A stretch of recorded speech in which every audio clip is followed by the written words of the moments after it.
नमस्कार बच्चों, welcome in your class in the 1 minute series of 1 minute learning. आप सभी का स्वागत है 1 मिनट की श्रृंखला पठन पाठन में। और जो आज हम पढ़ने वाले हैं वो शब्द है, वो वर्ड्स हैं their and there, THEIR their and THERE there. ये क्या है? जब इस तरह के शब्द जिनका उच्चारण एक होता है, समान होता है, लेकिन अर्थ भिन्न होते हैं, यानी the word which are in the pronunciation of the words are same and the meaning of the words are different, such type of words are called homophones. ठीक है, उसको हम होमोफोन्स कहते हैं। और अब हम पढ़ते हैं THERE देयर। देयर जो है वो एक प्रोनाउन है।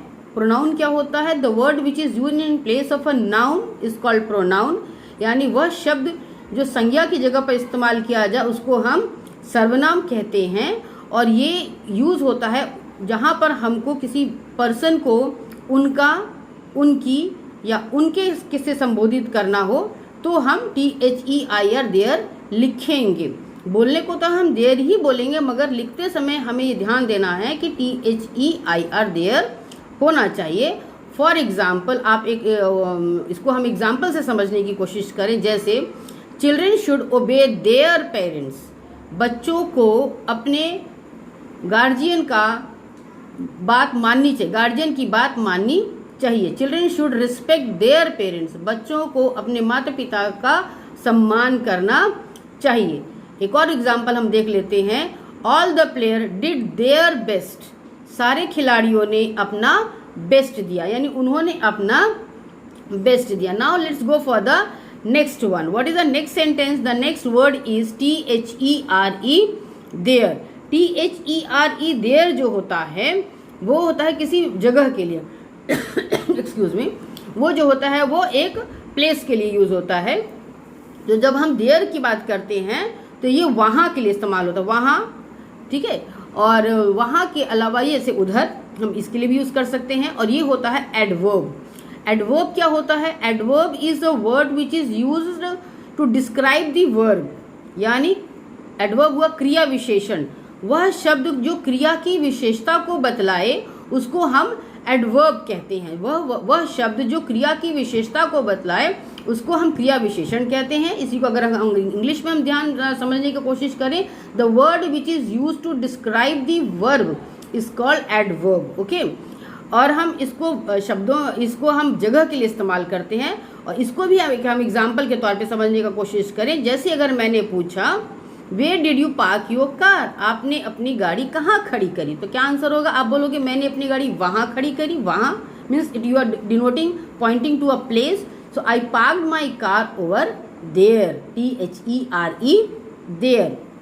इसी तरह से अगर कोई क्वेश्चन करे आपसे where do you sit in your classroom, आप अपनी क्लास में कहाँ बैठते, वेयर डू यू सिट, तो what would be your answer? Your answer would be I sit there on the second bench, और I sit there on the first bench.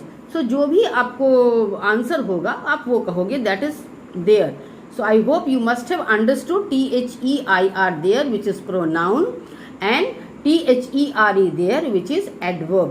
एक तीसरा तरह का भी there होता है जिसको हम कहते हैं they are। ठीक है, लेकिन जब आपकी अंग्रेजी फ्लुएंट हो जाएगी तो आप इसको बहुत ज़्यादा यूज़ करने लगोगे और आप ऐसा महसूस करोगे कि आप they are को they are आप ऐसे बोलोगे। ठीक है, so they are is being made by the combining two words. For example, इसको हम समझने की कोशिश करें। जैसे they are coming to my house, वो लोग मेरे घर आ रहे हैं। they are my parents, got it? और हम इस तीनों को, यानी कि हम their, THEIR there, THERE there and they are, ये जो तीनों का डिफरेंस आज आपने समझा, इसको अगर हम एक सेंटेंस में पिरोने की कोशिश करें, if we try to combine in one frame of a sentence, how we are going to use? Just see the sentence, people standing over there, THERE there, यानी जो लोग वहाँ खड़े हैं, the people standing over there, they are, THEY they ARER, they are my parents, and there I am only son or daughter. समझ में आया? There यानी मैं उनका बच्चा हूँ या बच्ची हूँ.